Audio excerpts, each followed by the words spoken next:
자, 오늘 우리에게 주신 하나님 말씀은 계속해서 다니엘, 오늘은 2장의 말씀입니다. 다니엘서 2장 1절부터 18절까지의 말씀입니다. 구약성경 1232페이지, 우리 다니엘 2장 1절부터 오늘은 18절까지 말씀 한 절씩 교독하시도록 하겠습니다. 느부갓네살이 다스린 지 2년이 되는 해, 느부갓네살이 꿈을 꾸고 그로 말미암아 마음에 번민하여 잠을 이루지 못한지라.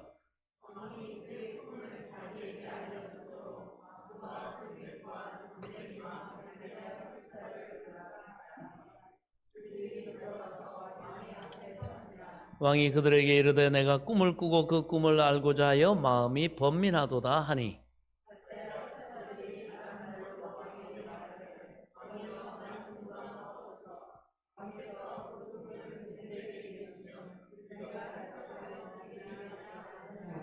왕이 갈대아인들에게 대답하여 이르되 내가 명령을 내렸나니 너희가 만일 꿈과 그 해석을 내게 알게 하지 아니하면 너희 몸을 쪼갤 것이며 너희의 집을 그름더미로 만들 것이요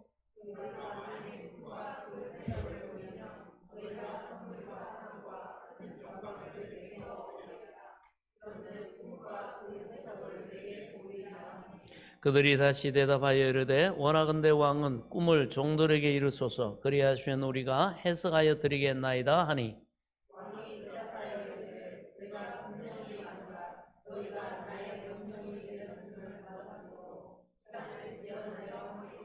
너희가 만일 이 꿈을 내게 알게 하지 아니하면 너희를 처치할 법이 오직 하나이니 이는 너희가 거짓말과 망령된 말을 내 앞에 꾸며 말하여 때가 변하기를 기다리려 함이라.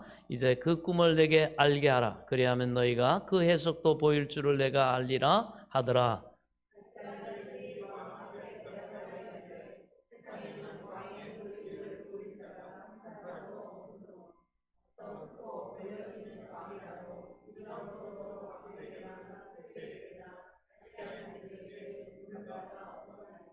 왕이 물으신 것은 어려운 일이라. 육체와 함께 살지 아니하는 신들 외에는 왕 앞에 그것을 보일 자가 없나이다 한지라.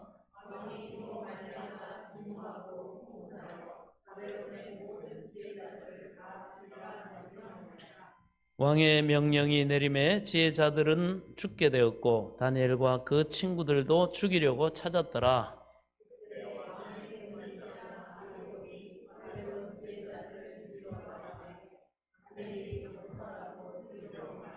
왕의 건의대장 아리옥에게 물어 이르되 왕의 명령이 어찌 그리 급하냐 하니 아리옥이 그 일을 다니엘에게 알리매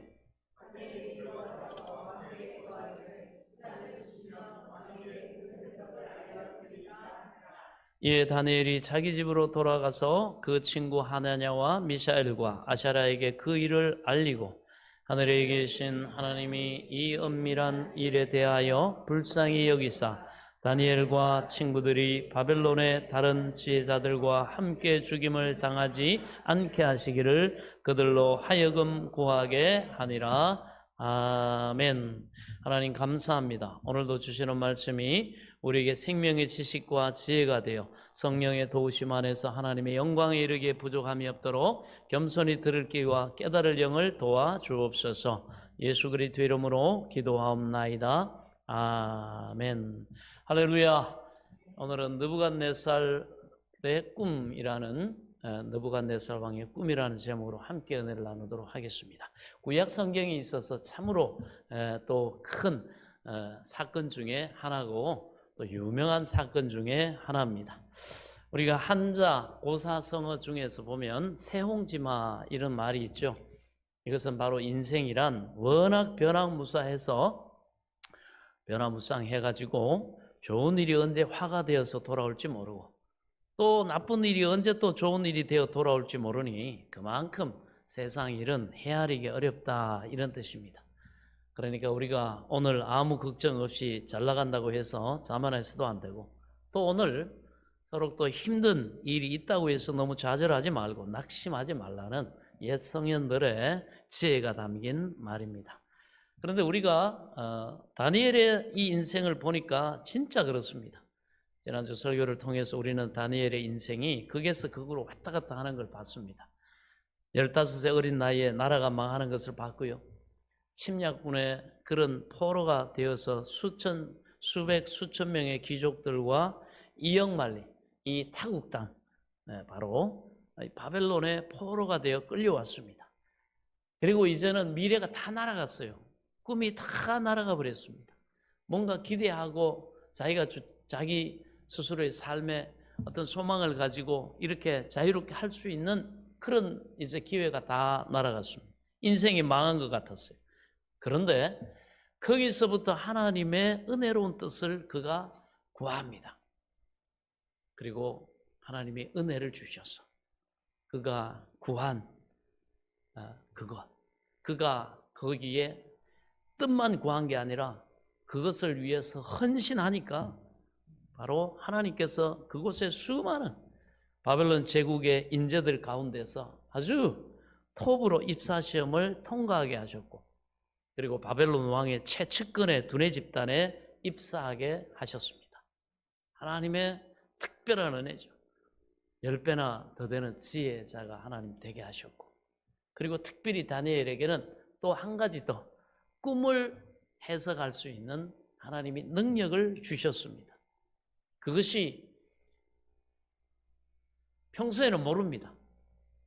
하나님이 주신 탁월한 뭔가 하나님의 뜻이 있기 때문에 주셨는데, 평소에는 뭐 꿈 해몽하는 거 가지고 사람이 출세하고 뭐 이럴 일이 어디 있습니까? 그러나 하나님은 하나님의 사람들에게 하나님이 준비시키셨든지 하나님이 주신 이러한 무언가는 반드시 때가 되면 그것이 능력으로 발현될 수 있도록 하나님이 그 모든 때도 주관하시는 줄 믿으시기 바랍니다. 자, 아무튼 이 다니엘, 완전히 나락으로 떨어진 것 같았던 이 다니엘 인생에 또다시 새로운 기회가 왔습니다. 그래가지고 이제는 출세가 열리나 보다, 이제 발 뻗고 잘 수 있는 축복의 새로운 인생이 시작되나 보다라고 이렇게 생각을 했는데, 기회가 위기로 가더니 위기가 다시 기회로 가고, 이제는 또 끔찍한 위기가 다니엘에게 닥쳐오기 시작합니다. 문제의 시작은 오늘 우리가 서두에 읽었던 것처럼 왕의 꿈에서부터 시작됐습니다. 이 느부갓네살 왕의 꿈, 왕이 꿈을 꾸었다 이렇게 했습니다.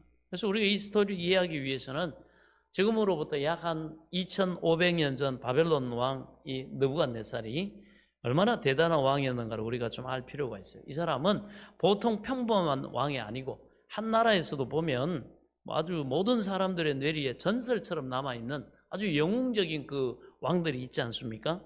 우리나라 고구려의 광개토 대왕이라든지, 또 마게도냐의 알렉산더 대왕이라든가, 그 다음에 바벨론 하면은 바로 이 느부갓네살 2세입니다.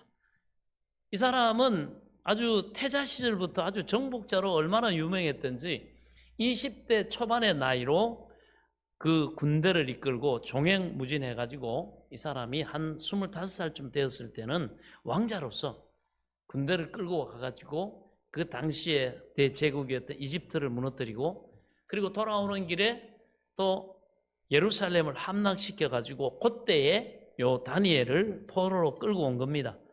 그리고 지금 시간이 3년이 지나가지고 이 사람이 약 한 28살이나 한 30살 정도 되었는데, 이 사람은 아주 무시무시한 정복자였을 뿐만 아니라, 그리고 이 머리가 너무너무 탁월한 사람이었어요. 그러다 보니까 싸움만 잘하는 게 아니라 정치, 경제, 문화 이런 부분에 있어서도 위대한 바벨론 제국의 오늘을 만들어 놓은 아주 탁월한, 이 사람도 또 탁월해요. 천재 같은 왕이었습니다. 사람으로 볼 때 정말 잘난 사람, 아주 타고난 이 엄청난 사람입니다. 그런데 이 사람이 어느 날 아주 잠을 자는데 난해한 꿈을 꿉니다. 너무너무 심오한 꿈인데 너무 난해하고 복잡합니다. 그런데 이 꿈 자체가 여러 가지 상징물과 난해하고 복잡한 뭔가 분명한 메시지가 담겨 있어요. 느낌이 벌써 왔어요.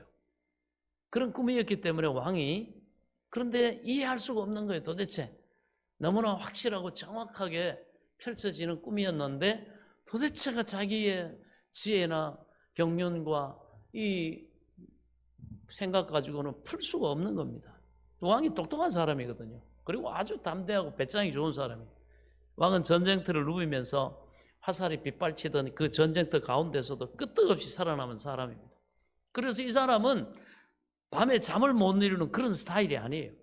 그냥 열심히 낮에는 일하고 막 아주 그냥 열정적으로 살다가 베개에 머리만 대면 골아 떨어지는 그런 사람이에요. 그런데 이 꿈이 너무나 영적으로 압박을 하고 들어오니까 밤에 잠을 이루질 못합니다. 그래서 이럴 때 자문을 구하는 왕의 바로 자문 책사들, 두뇌들이 그 중에서도 최고 원료들을 그 다음날 긴급 소집을 합니다. 아침에 눈 뜨자마자 이렇게 힘들어서 불렀으니까 이 사람들이 막 놀래가지고 너무 다급하게 왕이 찾으니까 이게 무슨 일인가 불이 나게 출근했겠죠. 그래서 여러분 이 고대 근동이 있어가지고 이 꿈을 굉장하게 중요하게 여겼습니다. 특히나 특별히 왕이 꾸는 꿈은 특별히 바벨론을 지키는 수호신, 그들이 믿는 우상이 뭐냐면 마두룩이라고 하는 신이 있었어요. 왕을 갖다가 왕 안에 이 마두룩 신이 임재해가지고 그래서 이 수호신 마두룩의 현현이 바로 왕이다. 그 왕을 아주 신격화했습니다. 이것을 믿었기 때문에 왕이 꾸는 꿈은 보통 꿈이 아니다. 하늘이 나라의 미래를 계시하는 신이 되어질 일을 계시하는 꿈이다. 이렇게 믿었어요. 그래서 이 바벨론에는 박수, 그 다음에 술객, 점쟁이, 갈대아 술사, 이렇게 점성술사들이라고 할 수 있죠. 이렇게 나오는데 이 사람들은 하늘과 달과 이 해와 이 별의 움직임을 보고 미래의 길, 흉, 화, 복을 점치는 것입니다. 이들은 단순한 그런데 또 미신적인 점만 치는 이런 점쟁이일 뿐만 아니라 실제 천체를 이렇게 별을 제대로 연구하는 또 그런 천체 과학자들이기도 했고 그런 사람도 많았고 그 다음에 역사, 인문 뭐 이런 것들을 전공을 한 학자들도 많았습니다. 그러니까 영적인 것뿐만 아니라 육적인 어떤 부분에서도 왕을 직접적으로 이렇게 보좌하고 자문기구로서 그 활동을 했던 사람입니다. 이들이 하늘과 땅과 별의 움직임을 연구하고 왕의 꿈을 해석해가지고 나라의 전반적인 큰 정책 방향을 짚어주는 이런 이 집단은 종교적인 집단이면서 그리고 동시에 바로 엄청난 정치적인 입김을 행사할 수 있는 그런 사람들이었습니다. 왕이 이 두뇌 집단의 술사들을 급히 불렀다는 것이죠. 3절에 보니까 왕이 그 꿈을 알고자 하여 이렇게 됐는데 그 꿈을 해석하고 싶다는 거예요. 단순히 내가 어제 저녁에 꿈을 꿨는데 이게 긴가민가 무슨 꿈인지 잘 생각이 안 나. 이 꿈 자체를 알려고 한 게 아니라 왕이 꾼 꿈을 하나도 기억을 하지 못해서 그런 게 아니라 이 꿈이 도대체 뭐냐? 의미하는 게 이 메시지가 뭐냐? 이걸 알려고 했던 거예요. 그런데 왕이 이 두뇌 집단을 불러놓고는 이 점성술사들 바로 이들을 박수와 이 술사들을 불러놓고는 짓궂게도 이 왕이 이 꿈에 대해서는 직접적으로 그 내용에 대해서 술사들한테 얘기를 안 해주는 거예요. 그러면서 네가 꿈도 맞추고 니네가 꿈도 맞추고 해몽도 해라 이렇게. 그래서 왜 이렇게 했을까? 이 왕도 나이는 그렇게 많지 않지만 하긴 그 당시 같은 평균 연령으로 중년이라고 할 수 있겠죠. 왕도 아주 산전수전 다 겪은 사람이잖아요. 이 술사들은 선왕을 모시면서 권력자가 좋아하는 말을 어떻게 해줘야 될지를 아는 사람입니다. 아부에 아주 도 같은 사람들이죠, 이 사람들이. 눈치가 또 아주 빠릅니다. 그래서 무슨 꿈을 얘기해줘도 적당히 말을 갖다가 붙이는 것, 그렇게 했다는 것이죠. 그런데 왕이 이 꿈은 보통 꿈이 아니야.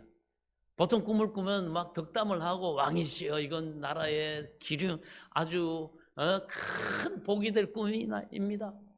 이건 뭐 하면서 이렇게 하면은 그러면 또 신하들이 그걸 또 퍼다 나르죠. 그러면 역시 왕은 왕의 홍복입니다. 그러고 하면 백성들한테 이게 막 또 막 여론이 퍼져나간단 말이에요. 이야 역시 왕이 이런 꿈을 꿨는데 하늘에 이런 별의 징조가 있는데 역시 우리 느부갓네살 왕은 하늘이 신이 함께하는 왕이고 이 왕이 이렇게 참 이 능력이 있기 때문에 신의 이 사랑을 받고 이렇게 하기 때문에 참 이 바벨론이 태평성대다. 그러면 왕에 대한 지지와 이 여론이 너무너무 좋아질 거 아니에요. 그런데 여러분, 이 느부갓네살 왕은요, 워낙 자기 능력이 뛰어나고 하기 때문에 이렇게 절대적으로 뭐 신이나 이런 그에 의지하거나 하는 사람이 아닙니다. 그럼에도 불구하고 이 여론이나 이 백성들의 민심을 다독이고 이렇게 하기 위해서 이 술사들이 어떤 자기에 대해서 자문을 하거나 별자리가 뭐 별이 뭐 어디로 이동했다든지 이걸 가지고 막 얘기할 때 어떻게 합니까? 긍정적이고 자기 우호적으로 백성들한테 좋은 그런 긍정적인 그런 이미지와 왕에 대한 이미지와 역할이 미치도록, 그런 영향력이 미치도록 어떻게 합니까? 평소에 이 사람들을 잘 대우해 줬다는 거예요. 그러니까 그 절대적으로 믿는 건 아니지만 이 사람들을 어떻게 합니까? 이용했다는 거죠. 그래서 정치는 반드시 종교를 이용을 합니다. 그래서 저번에도 제가 뭐 호국 불교다, 또 뭐 그 시대 이런 백성들의 정신적인 어떤 그 연합과 위로와 어떤 안정을 위해서 그렇게 신앙심이 좋지 않는, 종교성이 좋지 않은 왕들도요, 이 똑똑한 왕들은 그렇게 이 종교를 잘 이용했다는 거예요. 그런데도 불구하고 자기도 안 믿어요.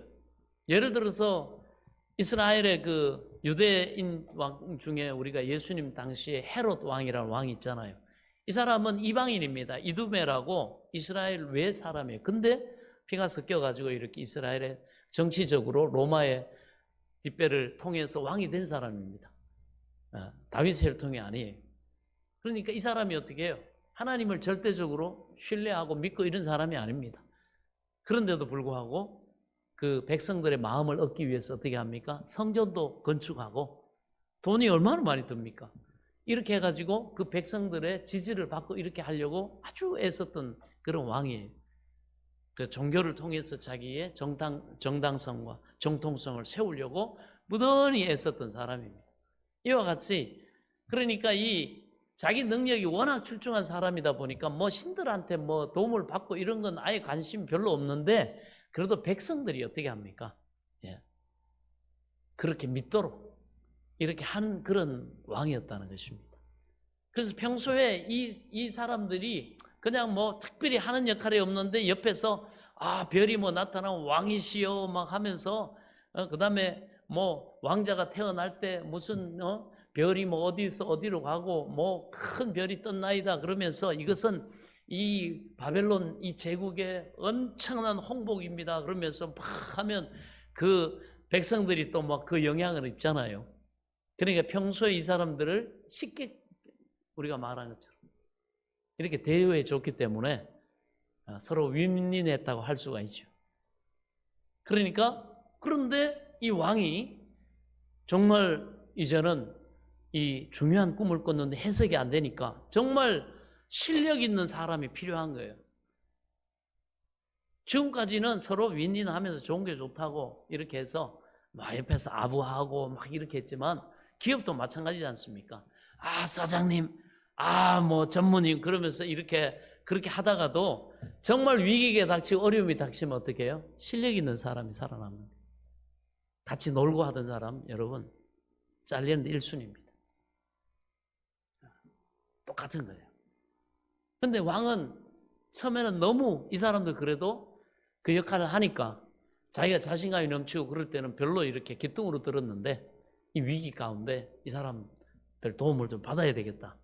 너무너무 다급하니까 그렇게 한 거예요. 자, 그렇게 해서 이 사람들 물었는데 대충 해석해서는 안 될 꿈이라는 걸 왕이 알아요. 그러니까 이 사람들 긴장하게 할 뿐만 아니라 진짜 자기가 도움을 받기 위해서 어떻게 합니까? 꿈을 정확하게 해석할 수 있는 실력이 있는지 없는지 첫째 테스트를 합니다. 그래서 일단 꿈을 맞춰야 된다는 거예요. 그래서 그 질문이 던져진 겁니다. 그때부터 사태가 악화되기 시작합니다. 이 왕과 이 갈대아 수사들 간에 그 다음에 아주 가시 돋친 그런 대화가 오가기 시작합니다. 왕이 무슨 꿈인지 말해주면 해석은 뭐 대충 둘러치면 되잖아요. 그런데 무슨 꿈을 꾸었는지 얘기도 안 하면서 말을 안 해줘요. 이거는 마치 시험 출제하는 그 시험관이 시험을 출제하면서 뭐 아무리 뭐 서울대 시험 그렇게 일하고 해도 딱 갔더니 시험관이 하는 얘기가 내가 지금 묻고 싶은 게 뭐지? 면접 보러 갔는데 내가 지금 너한테 묻고 싶은 게 뭐지? 이렇게 묻는 거예요. 문제를 맞춰보게. 그리고 나서 그 답도 말하게. 여러분들이 면접 보러 갔단 말이에요. 근데 문제도 안 되고 내가 무슨 문제 낼 건지 맞춰봐. 그 다음에 그 문제에 대한 답을 하게. 그러니 뭐 이 술사들이 얼마나 이 말이 됩니까? 기절할 일이죠. 내가 생각하고 있는 문제를 맞춰보게. 그렇습니다. 그때 4절에 보면 갈대아 술사들이 아람말로 왕에게 말하되 왕이여 만수무강 하옵소서. 왕께서 그 꿈을 종들에게 이르시면 우리가 해석하여 드리겠나이다 하는지라. 이 사람들이 보니까 말도 안 되는 얘기인데 다시 또 요청을 합니다. 이 사람들도 보니까 왕의 표정이나 이 지금 분위기가 심상치가 않아요. 그러니까 이 사람들도 나름대로 살려고 몸부림을 칩니다.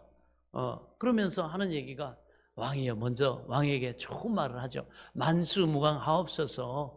그런데 뭐 말씀 안 하면 어떻게 합니까? 갑자기 왜 그러십니까? 뭐 이런 갑자기 어려운 말도 안 되는 문제를 내십니까? 만수무강하시고 그리고 좋게 풀어가려고 말해달라고 이렇게 비유를 맞추는 거예요.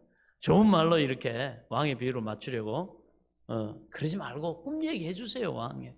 그러면 해석하겠나이다. 그리고 왕이 더 화가 났어요. 드디어 이 사람들의 정체가 드러난 거예요.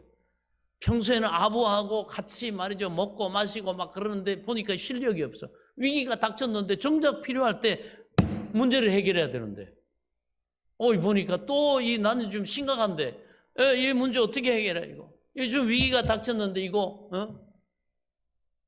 정말 너희가 내 도움 돼야 되지 않냐? 한번 풀어봐. 어떻게 할 거야? 에이 뭐 그러면서 근데 또 아부하고 막 이러니까 왕이 확 짜증이 난 거지. 그 실력이 있어야 돼. 이 사람들은 실력을 키우지 않아. 실력이 없어요. 아부만 잘하고 왕의 비위나 맞추고. 그러니까 왕이 막 나가잖아요. 왕이 갈다인들에게 대답하여 이르되 내가 명령을 내렸다 이미. 내가 명령 내렸지 않느냐? 진지하게. 너희가 만일 꿈과 그 해석을 내게 알게 하지 아니하면 너희 몸을 쪼갤 것이며 너희 집을 거름더미로 만들 것이요. 이건 여러분 위협이 아닙니다. 실제 바벨론의 법에는요, 이 왕의 명을 거역하는 사람들, 이런 사람들을 능지처참한데 찢어주게. 실제로 이렇게 잘라버리기도 하고, 이렇게 우리 옛날에 보면 그 능지처참이라고 사지를 말이나 저기에 묶어가지고 막 북치면 둥둥둥둥둥둥 하면 막 찢어져 버려요. 이런 얘기예요. 쪼개버려. 그리고 여기 너희 집을 거름더미로 만들 것이요. 뭐 우리 말 같으면 뭐요? 그 당사자만 죽이는 게 아니라 삼족을 멸하는 거예요. 삼족. 다 죽인다는 거예요. 다. 왕이 그만큼 지금 분노하고 있다는 거예요. 이 장난이 아닙니다. 그리고 역사적으로 이 느부갓네살 왕의 잔혹함은요 아주 유명해요. 이 사람들이 아침에 말이지 스타벅스에 가가지고 커피 한 잔 탁 해갖고 모닝커피하고 그리고 탁 제네시스 타고 아니 에스컬레이션가 탁 타고 말이지 쫙 출국해가지고 왕이시여 하고 갔더니 말이지 갑자기 이 문제를 엉뚱한 문제를 내고 막 그러더니 뭐 이런 사태가 벌어진 거예요. 순식간에. 그렇게 좋던 이 사람들의 지위와 명성과 이렇게 누렸던 기득권이 하루아침에 날아가게 됐어요. 이게 인생입니다. 이게 세상의 성공이에요. 이게 하나님이 아니라 세상으로 말미암아 성공한 사람들의 처지입니다. 자기들을 그렇게 해줬던 왕이 갑자기 자기가 다급해지니까 어떻게 해요? 요즘 보세요. 뭐 우리 대기업 막 지금 막 구조조정하고 막 하면서 막 난리잖아요. 그냥 사장들 막 날려버리고 구조조정하고 그렇게 가까이 있던 사람들 전부 다 뭐 회장하고 가까이 있던 계열사 사장들 대단한 기득권 아닙니까? 어떻게 보면. 근데 지금 막 구조조정하고 막 날려버려요.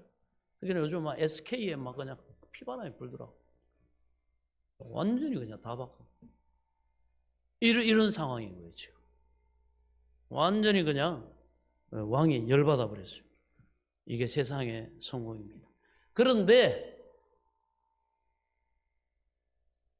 맞추면 6절에 보면 너희가 만일 꿈과 그 해석을 그런데 보이면 너희가 선물과 상과 큰 영광을 내게서 얻으리라. 그런즉 꿈과 그 해석을 내게 보이라 하니.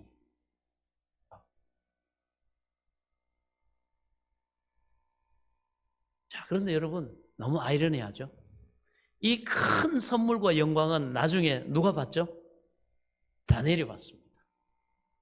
이 다니엘이 나중에 이 큰 선물과 영광을 다니엘이 받습니다. 그러나 아직까지는 다니엘이 그 혜택의 수혜자가 될 줄 아무도 모르고 있습니다. 그래서 1절, 2절, 3절, 4절에 이 다니엘은 거기 없어요. 바로 이 여기에 있는 사람이 맞출 줄 알았지.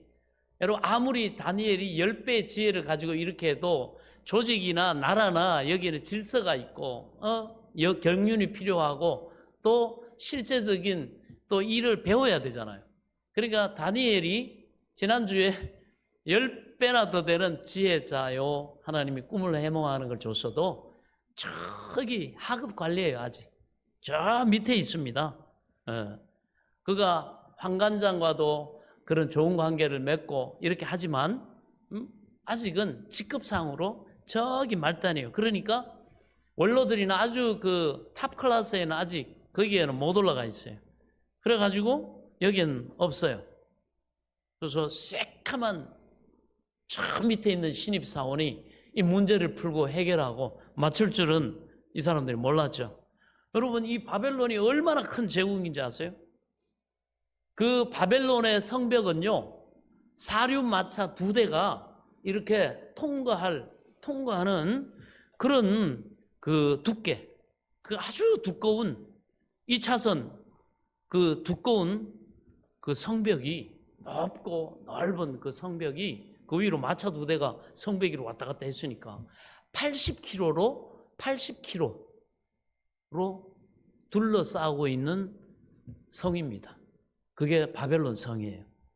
그 다음에 또 거기에는 엄청난 그러니까 로마 제국이라든지 뭐 헬라 제국이라든지 그 다음에 우리가 크기로 유명한 그 자금성 있잖아요. 그것도 비견할 바가 못 됩니다. 훨씬 큽니다. 로마 제국도 이 바벨론 제국에 비교할 수가 없어요. 그만큼 이 아주 그 사막 가운데 인공 수로를 내고 해가지고 국력이 얼마나 컸든지 엄청나게 큰 이 성읍을 둘러싸고 있는 바로 그런 곳입니다. 그 엄청난 대제국에서 이런 수천의 인재들, 각 저 나라에서 잡아온 인재들 중에서 교육시키고 자체적으로 여러분 또 귀족들의 또 자녀들, 그러니 뭐 그 인재풀만 해도 아마 수만에 이르렀을 겁니다. 이런 수만의 인재들 가운데 설마 그 중에 30년, 40년 이렇게 그 치열한 경쟁 속에서 살아남은 이 사람들이 지금 그 술객들도 왕 앞에 서 있는 사람들이거든요. 박수와 술객. 이 정치적으로 왕하고 또 윈윈하는 오랜 그런 그 두터운 신뢰와 이런 것들이 쌓여 있는 그런 사람들입니다. 자, 그러니까 이런 상황 속에서 바로 이들이 지금 이 대면을 하고 있는 거예요. 실제로 보면 그들이 다시 대답하여 이르되 원하건대 왕은 꿈을 종들에게 이루소서 그리하시면 우리가 해석하여 드리겠나이다. 그랬더니 완전히 왕의 그렇잖아도 이 다혈질인 왕한테 완전히 뭐예요? 기름을 부어버린 거예요. 왕이 너무너무 분노해요. 야, 이것들이 또 머리 써가지고 또 빠져나가려고 그러고 적당히 비유나 맞춰가지고 지금 내가 얼마나 지금 답답하고 이 문제를 해결해야 되는데 어디 아부나 하고 듣기 좋은 말만 해가지고 하려고 하니까 그렇게 평소에는 호의적이고 서로 좋을 때 같이 지내고 할 땐 좋았는데 갑자기 반대가 되는 거예요. 이런 이 평소에 완전히 나 비유나 맞추면서 이렇게 하면서 왕이 완전히 이게 분노로 바뀌어버립니다. 기름을 완전히 이 사람들이 끼얹었어요. 8절에 보면 왕이 대답하여 이르되 내가 분명히 아노라. 너희가 나의 명령이 내렸음을 보았으므로 시간을 지연하려 함이로다. 시간 벌게 하고 그러면 내가 잊어버리고 그 중요성 잊어버릴까 봐 그러면 어렁뚱땅 그렇게 지나가려고 너 그런데 왕이 막 화가 난 거예요. 9절에 보면 너희가 만일 이 꿈을 내게 알게 하지 아니하면 너희를 처치할 법이 오직 하나이니 이는 너희가 거짓말과 망령된 말을 내 앞에서 꾸며 말하여 때가 변하기를 기다리려 함이라. 이제 그 꿈을 내게 알게 하라. 그리하면 너희가 그 해석도 보일 줄 내가 알리라 하더라. 그런데 중요한 것은 이렇게 지금까지 자기 옆에서 망고충 쉬는 것처럼 했던 그런 사람들이 뭐요? 그 사람들 중에 답이 없다는 거예요. 답이 없어, 답이. 이게 해결할 이 답이 없는 거예요. 그래서 여러분, 다니엘이 나중에 이 축복의 수혜자가 됩니다. 놀라운 일이죠. 이 사람들은 문제 해결 안 돼요.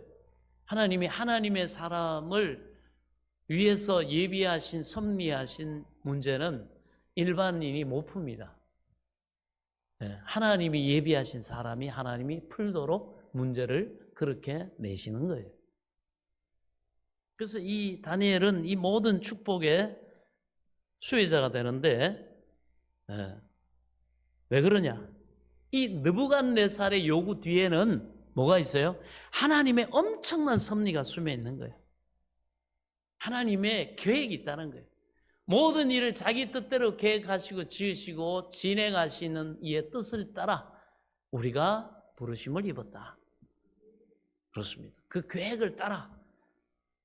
그래서 우리 각자에게 우리가 다니엘처럼 하나님께 영광 먹든지 입든지 마시든지 영광을 돌리려고 하는 먼저 그의 나라와 의를 구하고 하나님의 그 영광을 우리가 소망하면서 비전으로 삼고 나아가면 하나님이 이렇게 개입하셔가지고 직접 우리의 삶의 계획도 하나님이 가지고 계시고 그 길도 우리는 모르지만 우리는 그저 신뢰하고 따라가면 하나님이 그 프로젝트를 진행시키시는 줄 믿으시기 바랍니다.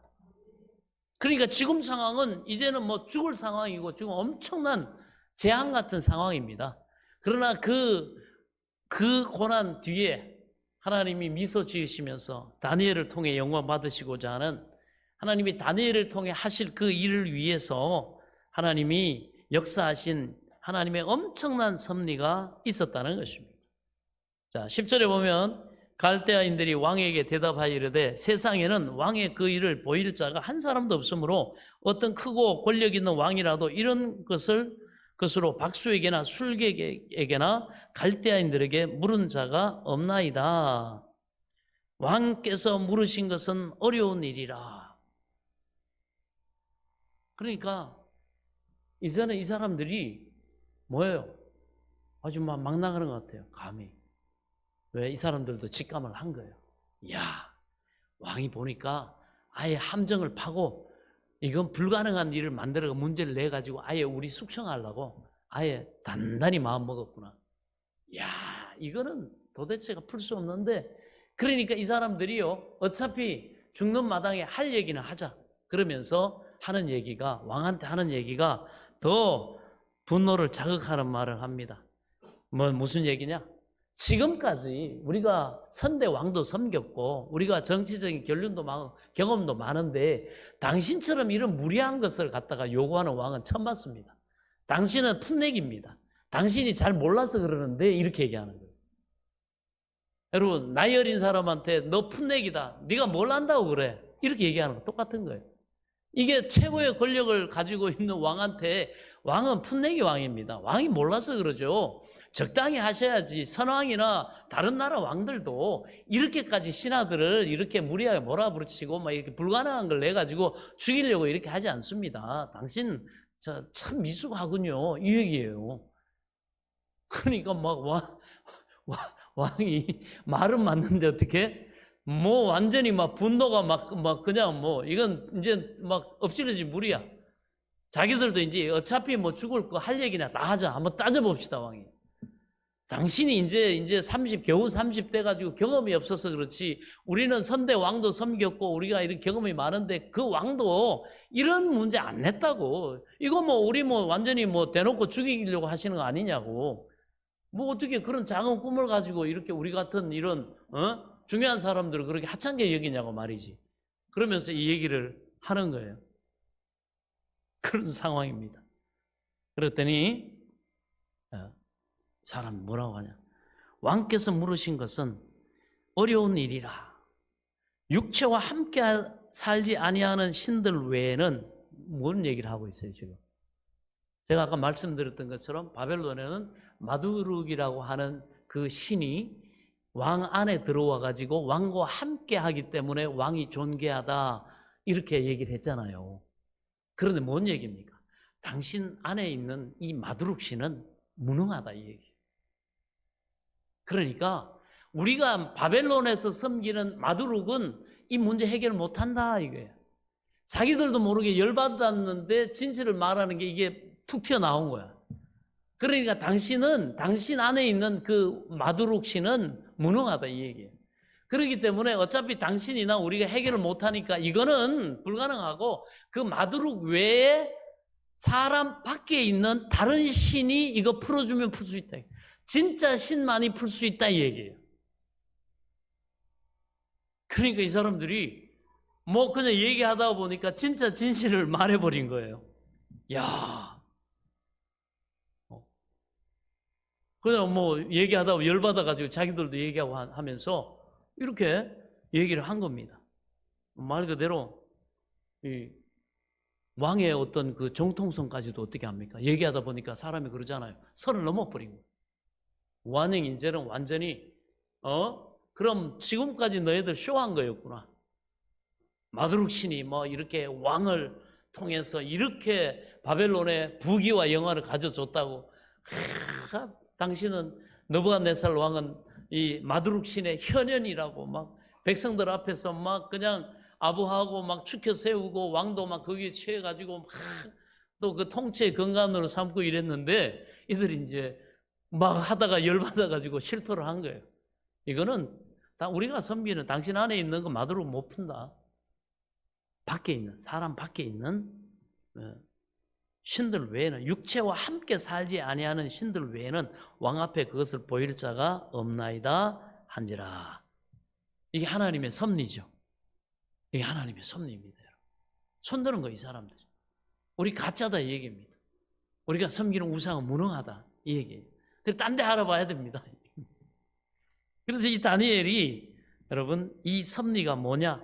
다니엘이 여러분, 바벨론 변방의 유다 출신의 한계를 극복하고 바벨론의 초고위층에 오를 수 있는 유일한 길은 바로 이처럼 끔찍한 국가적인 대폭풍밖에 없다는 거예요. 그렇지 않고는 저 밑에 있는 다니엘이 국가의 어떤 정책이나 이런 것들을 좌지우지할 수 있는 그 정도 영향력을 가진 자리에 오를 수가 없다는 이겁니다. 요셉하고 똑같은 거예요. 그래서 하나님의 사람에게는 어떤 그 위기나 이런 경랑이나 폭풍은요, 여러분, 축복의 귀인 줄 믿으시기 바랍니다. 성경은 눈의 큰 사건에 큰 하나님의 영광이 나타나고 할 때 보면 꼭 이 장면들이 크든 작든 상황은 다르지만 되풀이되는 걸 볼 수가 있습니다. 그렇지 않으면 이 정상적인 위계 질서 속에서는 이 다니엘 같은 변방 출신은 이 텃세, 그 다음에 인종적인 그 차별, 이걸 뚫고요, 그 최고위직에 올라갈 수가 없어요. 정상적인 상황에서, 여러분, 우리 한번 생각해 보세요. 우리나라에 또 저기 필리핀 분하고 누가 결혼을 해가지고 이렇게 태어난 분이 있는데, 누가 봐도 얼굴에 메이드 인 필리핀 이렇게 써 있는 그런 분이 우리나라에 이 굉장히 이 보수적이고 말이죠. 또 한민족 그러면서 혈통을 중요시하고 하는, 혈연을 중요시하는 대한민국에서 총리가 된다는 거, 여러분, 거의 불가능하지 않습니까? 불가능하단 말이에요. 그런 인종적인 편견이나 이런 어떤 그 배경, 출신, 이거 얼마나 따집니까? 되기가 힘들단 말이에요. 다니엘이 바로 그런 상황입니다. 하나님이 그래서 이 바벨론 왕궁에 이 피바람 같은 초유의 일을 퍼뜨린 거예요. 여러분, 하나님은 하나님의 사람을 위해서 섭리 가운데 이와 같이 합력해서 일하심을 여러분 믿으시기 바랍니다. 그래서 모든 것을 우리가 보는 눈이 이 믿음 안에서 열려야 됩니다. 그러면 하나님의 사람에게 위기는 변장된 축복입니다. 때로는 끔찍한 불경기, 막 IMF 같은 기업이 막 도산하는 거, 그 위기가 여러분 이 믿음을 가지고 하나님을 경외하면서 하나님의 영광 위에 뜻을 세우고 다니엘처럼 자기를 절제하면서 여러분 타협하지 않고 믿음으로 기도하면서 나아가는 하나님의 사람에게는 그 위기가 그것이 살 길이라는 것임을 깨달으시기 바랍니다. 이게 살 길인 거예요. 자, 그래서 11절에 왕께서 물으신 것은 어려운 일이다. 육체와 함께 살지 아니하는 신들 외에는 왕 앞에 그것을 보일 자가 없나이다 한지라. 무의식 중에 이처럼 아주 중요한 고백을 술사들이 합니다. 이것은 바벨론 신들의 무능력을 시인하는 것이고, 그러므로 우리가 알지 못하는 진짜 신이 문제를 풀어야 한다고 바벨론의 최고 술사들이 고백을 해버린 겁니다. 그런데 여러분, 이 고백이 나오게 된 게 이 자체가 얼마나 위대한지 몰라요. 왜냐하면 이것이 훗날에 느부갓네살 왕이 다니엘의 하나님을 찬양하라 이렇게 나중에 선포하잖아요. 그 고백하게 된 계기예요. 만약에 그 마두룩신을 계속 그렇게 그게 감춰져 있고 그렇게 무능함이 이렇게 술사들에 의해서 그를 섬기는 술사들이나 왕 자신에 의해서 무능한 것이 이 사건을 통해 증명이 안 됐다 그러면 어떻게 해요? 하나님 쉽게 인정 못하죠. 다 마두룩신한테 갖다 붙이겠죠. 그런데 자기들이 이렇게 철저하게 무능하고 안 되는 것들을 왕도 그렇고 답답해하고 이 술사들도 스스로가 고백해버리니까 나중에 그거를 하나님의 사람이 다니엘이 기도하고 응답받아서 해결해버리니까 어떻게 됩니까? 뭐라 그래요? 다니엘이 하나님을 찬양하라. 하나님은 영광을 돌리게 되는 겁니다. 이게 하나님의 프로젝트예요. 대부분 하나님 앞에 하나님의 사람이 영광을 돌릴 때 요 믿음의 스토리가 진행이 된다는 것입니다. 우리가 다니엘 같은 하나님 앞에 정직하고 믿음이 정직해야 돼요.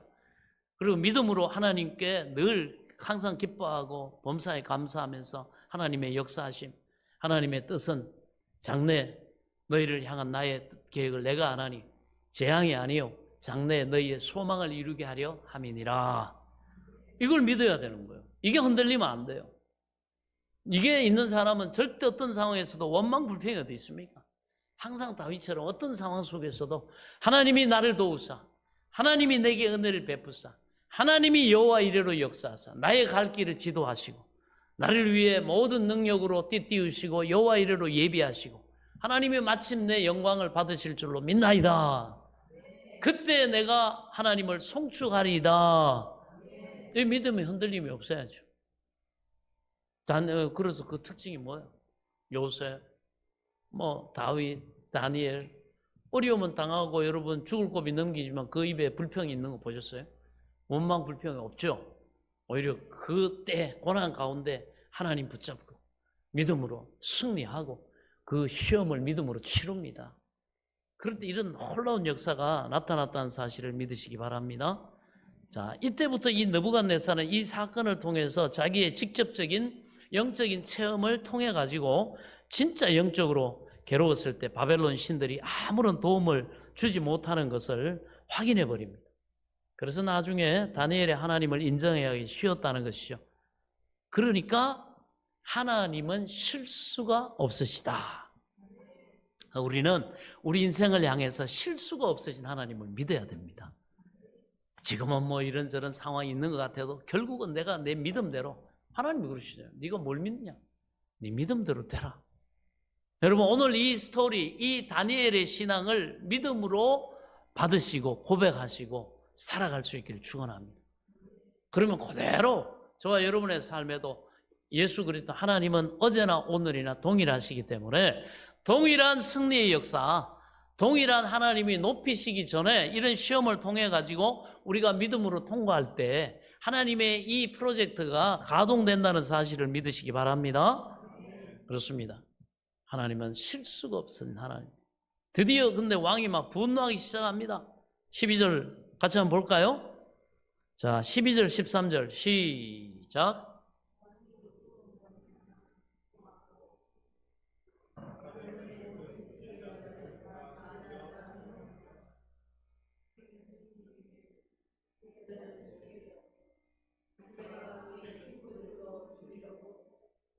아멘.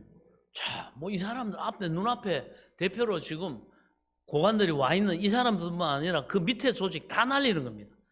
예를 들어서 대통령이 방문했는데 카이스트 총장이 뭐 대답하면 잘못했다고 뭐 교수들 다 잘라버리고 막 학교까지 그냥 폐쇄해버리고 뭐 이럴 정도입니다.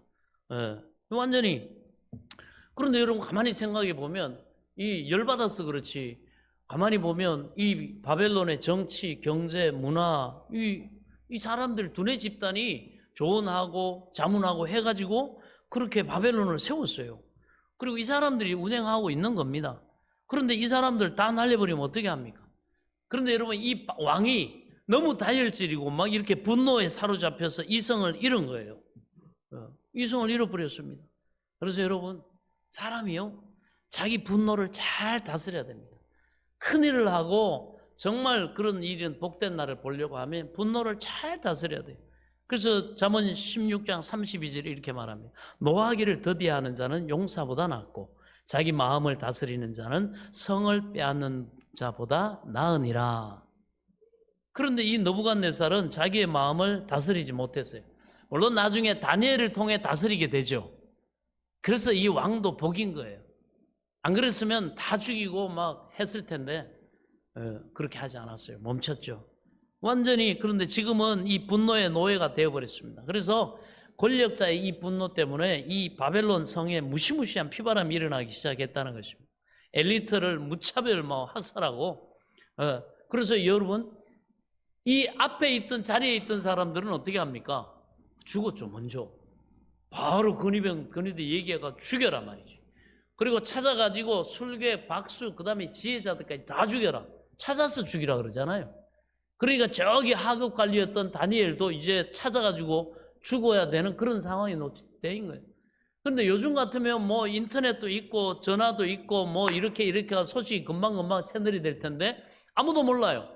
갑자기 막 건의대가 막 나오더니 칼을 빼더니 말이죠. 그렇게 자기들 잘해주고 했는데 막 죽여나가는 거예요. 왕의 명령이다 그러고 여러분 죽이는데 차근차근 한 사람씩 이게 말이야 이렇게 됐는데 그 술객 박수들이 이것들이 왕을 열받게 해가지고 문제를 못 풀어가지고 그래가지고 왕이 이렇게 돼서 너 죽는 거야 억울하지만 어쩌겠냐 이 설명 안 했다 이거예요.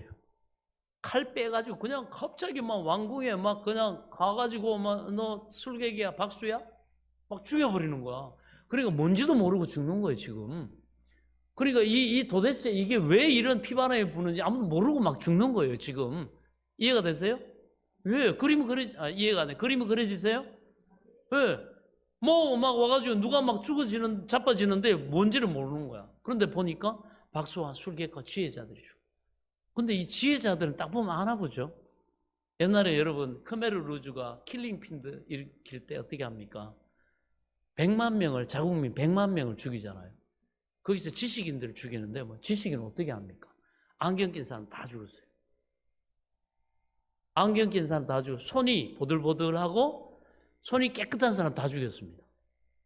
그리고 이렇게 보고 저 사람 좀 학생 대학 나왔다가 다 죽였어요. 크메르로죠. 왜? 똑똑하고 뭔가 새로 뭔가 배우고 든 게 있으면 공산주의 사상이 들어가기가 힘들다. 이런 지식인 다 죽여라 이래가지고 폴포트가 100만을 죽였어요. 자국민. 공산주의가 그렇게 무서운 거예요. 보고 손 깨끗하다 그러면 죽여버렸다니까. 그러니까 이때도 지혜자들 죽이라고 했으니까 막 이렇게 죽이고 막 그렇게 한 거예요. 하급 관리, 상급 관리부터 막 하급 관리까지 지금 막 피바람이 막 불고 있는 겁니다. 그렇습니다. 이런 상황입니다. 자, 14절 한번 봅시다. 드디어 누가 등장합니다. 끝에 등장하네요. 주인공은 끝에 등장하죠. 우리가 등장하는 거예요. 다니엘이 등장하는 겁니다. 할렐루야. 때는 이렇게 오는 거예요. 고난이 있고 어려움이 있고. 여러분 겁먹지 마세요. 도망가지 마세요. 지금 막 이 사람들이 막 그냥 도망갔겠어요. 막 비명 지르면 전부 도망가는데 다니엘은 도망가지 않고 어떻게? 그 근이 되자 아리옥을 찾아갑니다. 이게 어떻게 된 거예요?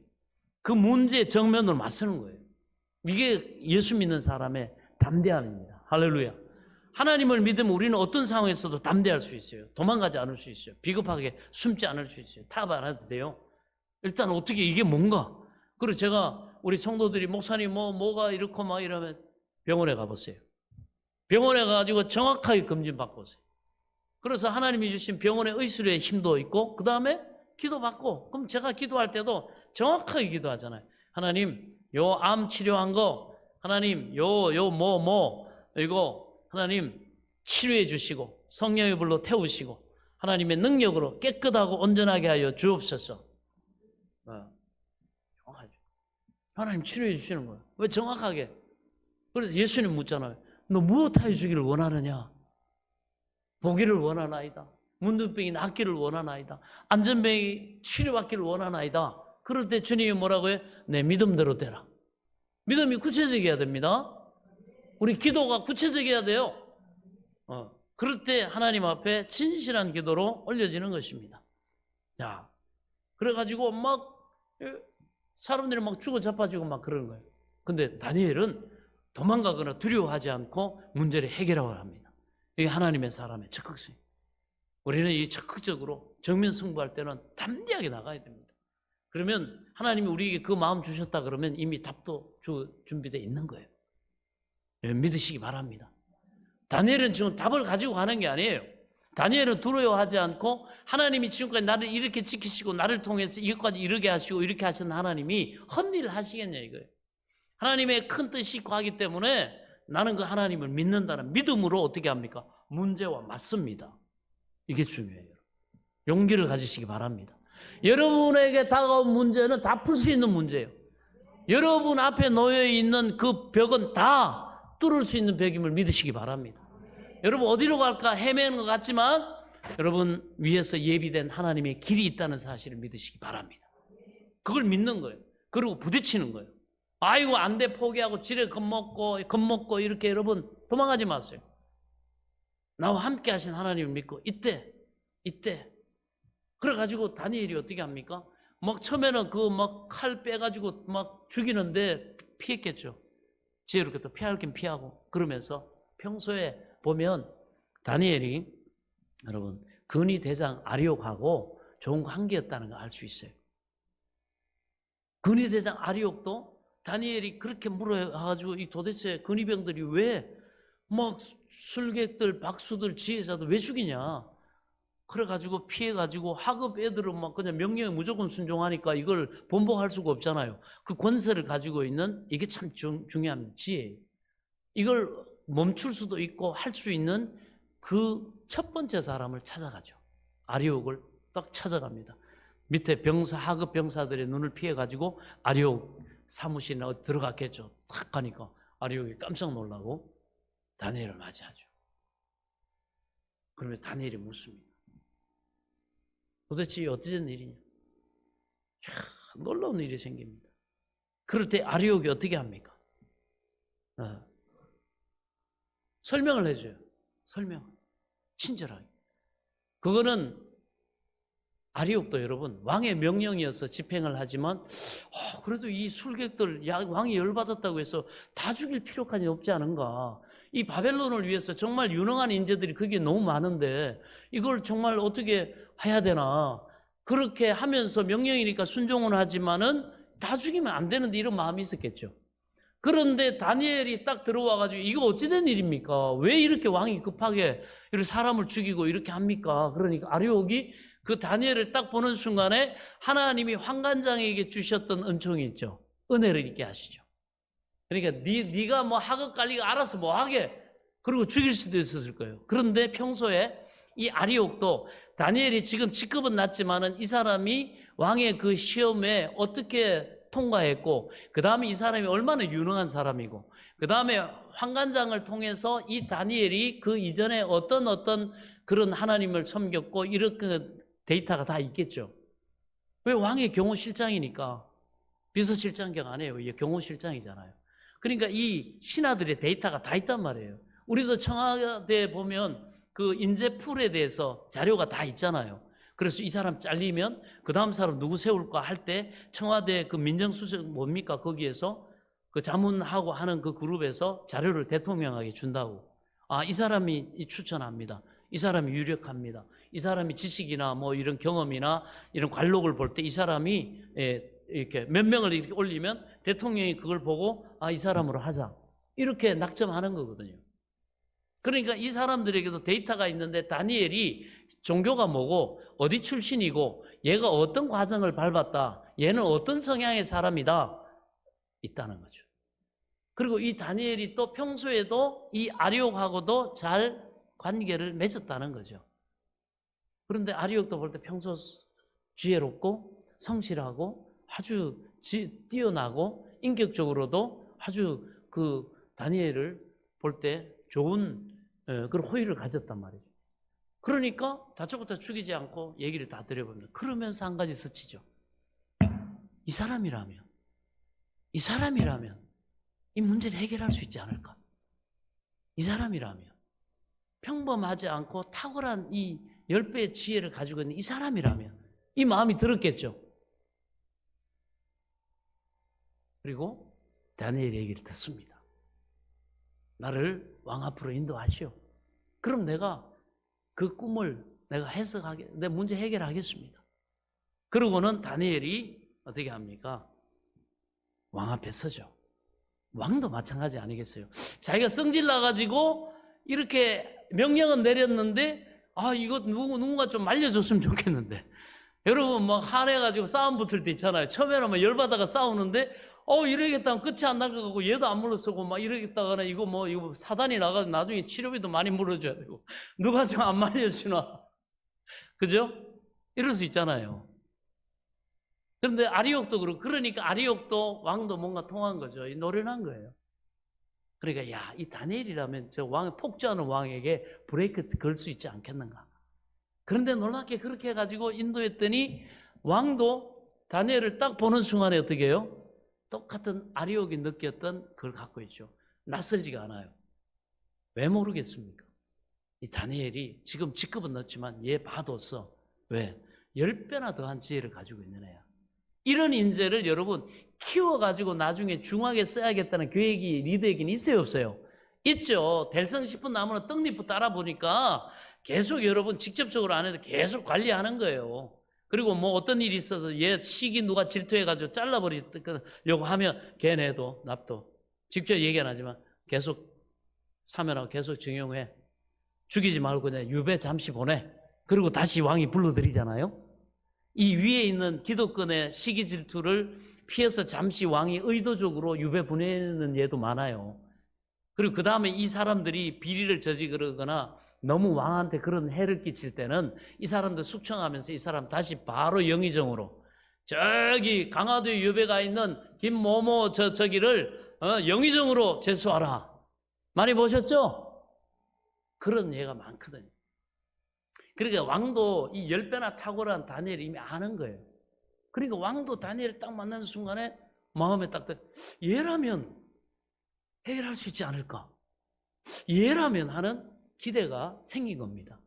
그리고 평소에 다니엘을 정보기관을 통해서나 유심히 살펴보니까 정말 자기 하나님 앞에도 신실한 자고 정직하고 또 성실하고 지혜롭고 맡겨진 일 얘는 실무에 더 강해. 아는 거예요. 그러니까 다니엘이 딱 등장하니까 지금까지 열받아가지고 고관들만 봤는데 아주 새로운 브레인이 딱 보이니까 그래 얘라면 할 수 있지 않겠나. 그러면서 다니엘 얘기를 들어줍니다. 얘는 뭔데 아리옥 뭐 하는 짓이야? 내 명령 어기는 거야? 그러지 않고 들어줍니다. 그러니까 다니엘이 뭐라고 합니까? 명철하고 슬기로운 말로. 여기에도 명철하고 슬기로운 말이 들어요. 여러분 하나님을 경외하고 하나님 앞에 뜻을 세우고 타협하지 않고 믿음으로 여러분 살아가는 사람에게 하나님은 어디에서든지 필요한 말, 이 지혜와 명철을 슬기로움을 주시는 줄 믿으시기 바랍니다. 근데 놀라운 것은요, 지금 다니엘은요 답이 없어요. 다니엘이 지금 왕한테 뭐라고 합니까? 다니엘이 들어가 왕께 구하기를 시간을 주시면 왕에게 그 해석을 알려드리리이다. 담대하게 얘기하는 거예요. 그런데 답이 없어요, 지금. 그런데 두려워하지 않고 담대하게 얘기합니다. 왜? 자기가 섬기는 하나님, 자기를 보호하신 하나님, 자기를 통해 영광 받으시길 기뻐하신 하나님이 모든 것을 해결할 수 있는 전지전능하신 하나님이심을 다니엘이 믿기 때문에. 보여주시면 믿겠습니다가 아니에요, 여러분. 믿음은요, 믿기 때문에 하나님이 보여주실 걸 믿는 거예요. 믿기 때문에, 믿음으로 기도하기 때문에, 믿음으로 순종하기 때문에 답이 오고 지혜가 오고 길이 열리고 능력이 임하는 줄 믿으시기 바랍니다. 이걸 통해서 하나님이 다니엘을 통해 그 섭리를 알고 다니엘이 담대하게 하나님을 신뢰함으로 이 믿음을 고백하고 선포하니까 어떻게 합니까? 다니엘이 믿었던 거죠. 하나님이 이렇게 내가 그 이역만리 이곳까지 오게 하신 하나님이 다 섭리가 있고 지난번에도 그런 은혜를 베풀어 주셨는데 이렇게 죽는 것이 하나님의 뜻이 아니야. 이건 하나님의 계획이 아니야. 하고 그 하나님의 신실하심을 믿었다는 거예요. 할렐루야. 이 믿음이 우리에게 필요합니다. 답이 지금 있는 게 아니에요. 보여주신 게 아니에요. 그럼에도 불구하고 이 위기 가운데 여러분, 이 고난 가운데, 문제 가운데서 하나님을 신뢰하시기를 축원합니다. 그러면 믿으면 어떻게 해요? 보이는 거예요. 믿으면 열리는 거예요. 믿으면 지혜가 오는 거예요. 믿어야 능력이 오는 겁니다. 하나님 보여주시면, 말씀하시면, 능력 주시면 그러면 내가 믿겠다고. 이건 믿음이 아닙니다. 다니엘은 오늘 방법에 대해서 아직 없지만은 하나님을 신뢰한다는 게 이렇게 중요한 겁니다. 여러분과 함께 하신 하나님을 신뢰하고 믿으시길 바랍니다. 그렇습니다. 이 자기가 원치 않는 그런 어려움에 떨어졌지만 여러분 세상 말에는요, 세상은 스스로, 하늘은 스스로 돕는 자를 돕는다 이렇게 했는데, 그러나 여러분 자기가 아무리 스스로 노력하고 애써도 자기 뜻대로 노력대로 안 되는 세상사가 얼마나 많습니까? IMF 때 여러분 보세요. 나라에서 외환 관리 잘못하고 막 이렇게 해보니까 얼마나 건실한 흑자를 내는 기업들이 얼마나 많이 부도가 난지 몰라요. 흑자 부도가 많이 났단 말이에요. 그거는 자기들은 실수도 안 했어요. 자기들은 마이너스 되지도 않았어요. 너무너무 잘하는 기업이었어요. 근데 말이죠, 은행이 무너져 버리고 IMF 때문에 나라가 외환 관리를 잘못하고 이런 정책을 잘못해가지고 은행이 부실하고 은행이 무너져 버리고 여러분 자금 유동이 안 되고 하니까 어떻게 합니까? 그냥 건실한 흑자 기업들이 그냥 헐값에 매각되고 문 닫아야 되고 이런 상황을 우리가 볼 수가 있습니다. 이해할 수 없는 그런 상황에 바람에 내가 쓸려가는데, 그런데 우리는 믿어야 됩니다. 이게 인생이지만 하나님의 사람들에게는, 하나님 앞에 영광을 돌리고 뜻을 세운 사람들에게는 그곳에도 하나님의 섭리가 있다는 사실입니다. 할렐루야. 믿음은 섭리가 있습니다. 전도서 9장 11절에 이렇게 말합니다. 내가 다시 헤아려서 보니 빠른 경주자들이라고 선착하는 것이, 먼저 도착하는 것이 아니며, 용사들이라고 전쟁에서 승리하는 것이 아니며, 지혜자들이라고 음식물을 얻는 것도 아니며, 명철자들이라고 재물을 얻는 것도 아니며, 지식인이라고 은총을 입는 것이 아니며, 이 시기와 기회는 그들 모두에게 임함이니라. 우리가 아는 위계와 실력과 애씀만으로 이게 인생이 풀리는 게 아니라는 거예요. 이 하나님의 사람 다니엘은 그걸 알고 있는 사람입니다. 이 인생의 신비함을 지혜롭게 알고 처신합니다. 그래서 우리 14절 한번 다시 한번 읽어볼까요? 시작.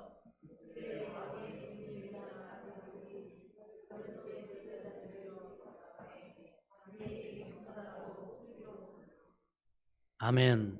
그렇습니다. 무슨 얘기입니까? 지혜롭고 전략적으로 접근했다는 거예요. 다니엘이 명철하고 슬기로운 말로 이거는 지혜롭고 전략적으로 접근했다. 그냥 감정적으로 그게 아닙니다. 우리가 어떤 일을 하느냐도 중요하지만요, 어떻게 그 일을 하느냐 이게 굉장히 중요합니다. 그래서 급하면 안 돼요. 항상 기도하고, 다니엘 보세요. 그 다급한 상황 속에서 왕의 심기를 거드릴 수 있는데도 불구하고 불쑥하지 않고 시간을 요청하잖아요. 뭔 시간입니까? 하나님 앞에 기도할 시간, 하나님의 도움을 받을 시간. 우리 이거 확보하는 거예요. 그래서 우리는 때로는 버텨야 되고, 때로는 여러분 이런 지혜를 가져야 됩니다. 어떻게 하느냐 굉장히 중요하죠. 예, 옳은 일을 지혜롭지 못하게 해서 무너지는 사람들이 많습니다. 세상에서 영향력을 끼치려면 지혜롭게 해야 됩니다. 그래서 이 아리옥의 얘기를 듣고 꿈 해몽을 주신 하나님의 섭리를, 바로 꿈 해몽의 능력을 주신 하나님의 섭리를 다니엘이 깨닫죠. 지금까지는 꿈 해몽의 능력을 주셨는데 이거 어디다 써먹지? 왜 이걸 주셨는가 이해가 안 갔어요. 근데 문제의 근원이 왕의 꿈을 해석하지 못한 것에 있다는 얘기를 듣고 다니엘이 띵 하죠. 우리 가끔 그럴 때가 있어요. 과거에는 몰랐는데 하나님이 왜 그 일 시켰는지, 하나님이 왜 그곳에서 나를 단련하고 훈련시켰는지 그때는 몰랐어요. 나중에 어떤 문제가 오고 그걸 통해서 어떤 소망하는 바를 이루고 일을 이루고 할 때 그때 딱 깨달을 때 스쳐요. 하나님이 딱 깨닫게 이를 위해서 준비했느니라. 이를 위해서 너를 준비시켰느니라. 이때를 위해서 그때가 있었음이 아니냐. 여러분, 그래서 여러분 오늘 내게 말씀하시고 인도하시고 준비시키신 하나님을 믿으시기 바랍니다. 미래가 있기 때문에 하나님이 준비시키시고 역사하시는 거예요. 그렇습니다. 그래서 하나님은 기도를 통해서 다니엘은 지금은 답이 없지만 하나님이 내가 하나님을 경외하고 믿고 나아가면 이 문제 또한 하나님께서 기도를 통해 벽이라고 생각되었던 곳에 길을 여시는 하나님의 섭리를 깨닫고 하나님의 길을 뭡니까? 얻게 된다. 우리는 항상 겸손해야 돼요. 지금 답이 없으면 시간을 보세요. 기도할 시간. 하나님이 답을 주실 시간. 그래서 버텨야 됩니다. 그래서 기도의 자리로 나갑니다. 우리 17, 18절 읽고 보겠습니다. 시작.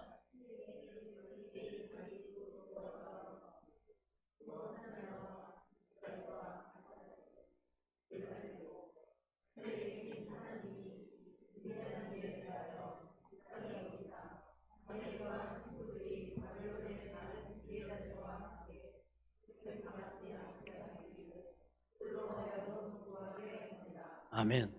그 친구들 찾아가지고 야 어떻게 하냐 우리 죽게 됐다 나 부담스러워 죽겠다 막 그러면서 발 동동 구르면서 걱정하고 염려하고 막 여러분 이건요 기도가 아니에요. 걱정하면 뭐 어떡하지 그러면서 막 그건 기도가 아닙니다. 기도해야 기도입니다. 주님의 이름으로 하나님 아버지 일단 시작해야 돼요. 기도해야 기도인 거예요. 염려하고 근심하면서 어떤 분들은 막 기도하면서도 기도가 아닌 막 근심 걱정만 터놓는 사람들도 있어요. 그러나 다니엘과 친구들은 바로 기도를 들어요. 근심거리를 기도로 바꿀 때 비로소 문제가 내 속안에서 하나님 속안으로 옮겨집니다. 입술로 여러분 고백하세요. 마음으로 담아서 여러분 고백하고 기도하세요. 여러분 신해야 됩니다. 마음에 믿어 의에 이루고 여러분 입으로 신해야 구원을 얻느니라. 여러분들이 하나님 아버지 기도해야 됩니다. 기도해야 기도인 거예요. 그러면 어떻게 되느냐? 업무가 이첩이 돼요. 누구한테? 하나님께. 이 업무가 내가 감당해야 될 업무에서 하나님의 업무로 이첩이 됩니다. 기도할 때 진짜 여러분 간절함으로 중심에서 정말 하나님밖에 없어요 하면서 그 사모함과 간절함을 가지고 하나님 기도해야 돼요. 그러면 이 업무가 딱 이첩돼 버려요. 그때부터는 걱정 안 해도 돼요. 왜? 욕을 먹어도 뭐 하나님 무능한 소리 듣든지 어떻든지 하나님이 알아서 하실 것이기 때문에. 아멘? 그때부터 하나님이 움직이시는 거예요. 걱정을 하면서 막 이렇게 하면 위궤양만 생깁니다. 기도를 하면은요 담대함이 생겨요. 할렐루야. 기도하고 났을 때 하나님의 은혜가 임하는 게 뭐냐? 마음에 담대함이 생겨요. 하나님이 역사하신단 말이에요. 죽을 일 아니다. 반드시 하나님이 길을 예시고 반드시 하나님이 기회를 주신단 말이에요. 할렐루야. 이런 자신감이 생기고 막 소망이 생기고 그래요. 그런데 여러분 이 다니엘과 친구들의 기도를 보세요. 얘들이 지금 몇 살이냐면 약 18살 정도밖에 안 됐어요. 우리 이제 막 저기 하는 애들 고등학생 이제 2학년 3학년 뭐 그런 또래예요. 뭘 알겠어요? 그리고 얘들이 기도를 보면 우리에게 막 위대한 하나님 꿈을 주시고 바벨론을 뒤엎는 놀라운 하나님 지혜를 주시고 왕을 압도할 거대한 꿈을 나를 통해서 이루소서, 이런 거창한 기도 아니다 이거예요. 우리가 알아야 됩니다. 예, 보면 보세요. 막 거창 물이 바다를 덮음같이 막 하나님이 막 이렇게 하지 않아요. 뭐라고 합니까? 우리를 불쌍히 여기사 하나님 다른 사람들과 함께 죽지 않게 하옵소서. 간단합니다. 내용을 보면 너무 유치하고 쪼잔하고 막 참 그렇죠. 이게 다니엘의 실체입니다. 여러분 잘난 체하고 있지만 그게 우리 실체예요. 그래 하나님 앞에 기도할 때는 야곱처럼 살려달라는 거죠. 그런데 여러분 이 기도를 주님이 너무너무 기뻐하십니다. 왜? 진실하고 솔직하잖아요. 진실해야 되고 솔직해야 됩니다. 허세 부릴 필요가 없어요. 하나님 모든 걸 다 아시는 주님 뭐 거창하게 수시고 할 거 없습니다. 여러분 살고 싶으시죠? 돌파구를 뚫고 싶으시죠? 살아나고 싶죠? 여러분 자녀들도 살아나야겠죠? 우리의 삶이 부흥이 돼야 되겠죠? 그렇습니다. 나라가 망하고 부모로부터 친구로부터 떨어져 가지고 이 이역 만리의 바벨론 성에 끌려와 가지고 이렇게 죽을 수는 없어요. 지금까지 한 고생이 어딘데 이게 하나님의 뜻이 아니에요. 저와 여러분이 망하는 게 하나님의 뜻이 아닙니다. 이 위기를 타파하는 길은 오직 하나, 왕의 꿈을 해석하는 것밖에 없어요. 돌아갈 길이 없는 거예요. 이거 해결돼야 돼요. 응답 받아야 돼요. 뭐 돌직구로 승부해야 돼요. 하나님 불쌍히 여겨 주옵소서 기도하는 겁니다. 그래서 이 사람들은 큰 사명을 감당하기 위해서 살겠다는 것이 아니에요. 살기 위해서 능력을 달라는 겁니다. 그렇죠. 우리의 실체적인. 그런데 하나님께서 우리의 대부분을 차지하는 이 살려달라는 간절한 기도를 들으셔가지고 살려주십니다. 하나님 그 문제 해결해 주십니다. 그리고 살려주시면서 우리가 알지 못하는 크고 비밀한 일을 그것을 통로 삼아 행하십니다. 우리는 잘 몰라요. 이게 하나님의 지혜입니다. 다니엘과 친구들을 살려주시면서 뭐냐? 첫째는 하나님이 바벨론 신들보다 크심을 하나님은 왕 앞에 보이십니다. 그 다음에 두 번째로 엄청난 능력의 자리로 다니엘을 끌어올리십니다. 보내십니다. 이게 하나님의 계획이에요. 이게 하나님의 계획이에요. 사랑하는 여러분, 지금 이 다니엘과 친구들처럼 알 수 없는 인생에 폭풍이 몰려온 분들 계십니까? 해답이 안 보입니까? 길이 보이지 않습니까? 정면 승부를 그런데도 물러날 수 없고 해야 됩니까? 길이 막히지 않았음을 믿으시기 바랍니다. 여러분이 하나님을 믿고 신뢰하기 때문에 사방이 막혀 하늘 꽉 막히지도 하나님의 길이 열려 있다는 사실을 믿으시기 바랍니다. 오늘 하나님은 살려달라는 저와 여러분의 그 작은 기도를 통해서 하늘의 큰 뜻을 이루실 줄로 믿습니다. 그리고 바로 그 사람으로부터 그 작은 쪼잔해 보이지만 약해 보이지만 그 작은 가난한 마음의 사람으로부터 하나님의 위대한 부흥의 역사가 시작됨을 믿으시기 바랍니다. 이 은혜가 우리 모두에게 풍성하시기를 주의 이름으로 축원합니다. 축원합니다. 지금은 우리 주 예수 그리스도의 은혜와 하나님 아버지의 지극하신 사랑과 성령님의 감동감화 교통 내조 충만하신 은혜의 역사가 나를 구원하신 하나님 앞에 기쁨과 감사로 경배하며 예배드린 사랑하는 성도들 머리머리 외워 이들의 가정과 자녀들과 일터와 앞날이 한 주간의 삶 가운데 이제로부터 영원토록 함께 계실지어다. 아멘.